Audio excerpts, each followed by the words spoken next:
राष्ट्रपिता महात्मा गांधी जी की अमर कहानी भाग 23 और खंड 3। पिछले भाग में हमने जाना कि बापू को अपना ऑफिस बम्बई में और घर उन्होंने गिरगांव में लिया, लेकिन कुछ ही समय बाद उनके छोटे लड़के को विषम ज्वर हो गया। डॉक्टरों ने मुर्गे का सूप और अंडे खाने की सलाह दी, लेकिन उनके लड़के और बापू ने मना कर दिया और बापू ने जल चिकित्सा की।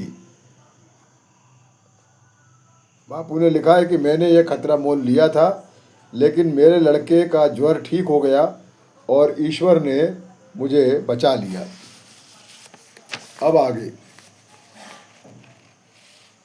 फिर से दक्षिण अफ्रीका।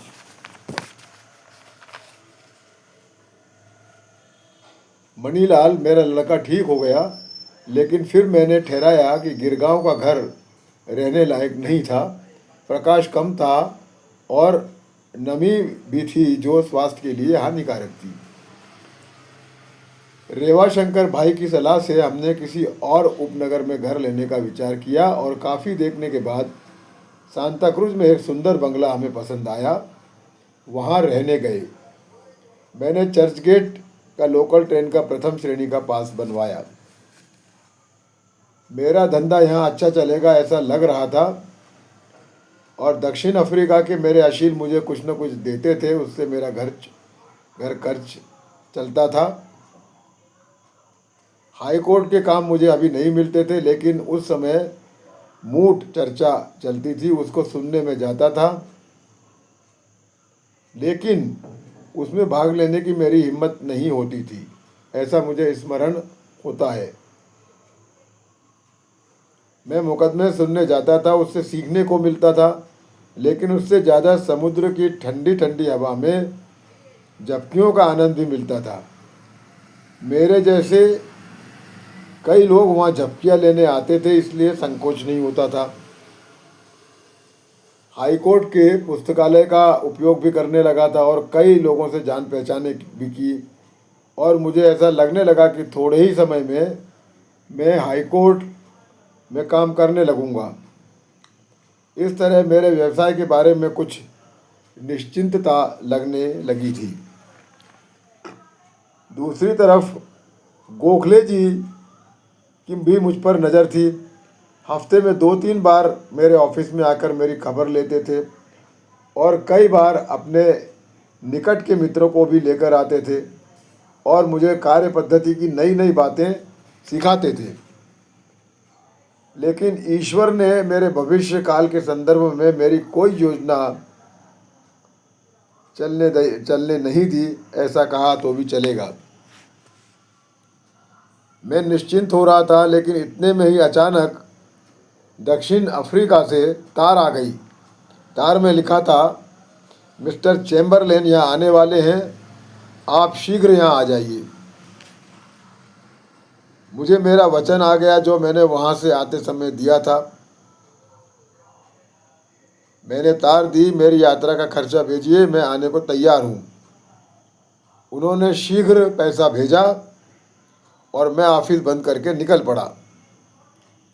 मुझे लगा कि 1 वर्ष में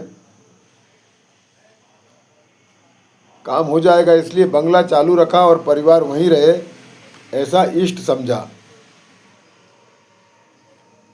मुझे ऐसा लगता था कि जिन युवकों को स्वदेश में काम नहीं है और जो धाड़सी हैं, उन्हें द्रव्य कमाने के लिए परदेश जाना चाहिए। इसलिए मैं अपने साथ 4 जनों को ले गया था, जिसमें मगनलाल गांधी भी थे।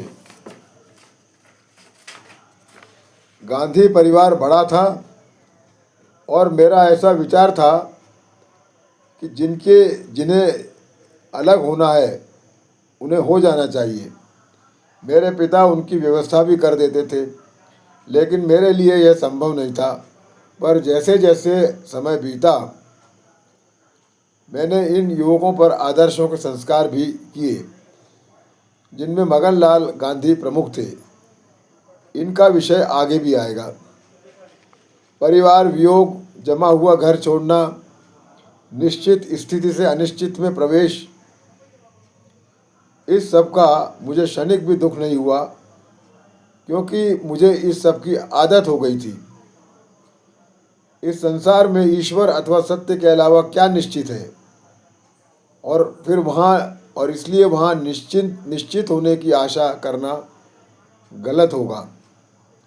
ये सब जो हम हमारे आसपास देखते हैं ये अनिश्चित है, लेकिन इसमें एक परम तत्व छुपा हुआ है।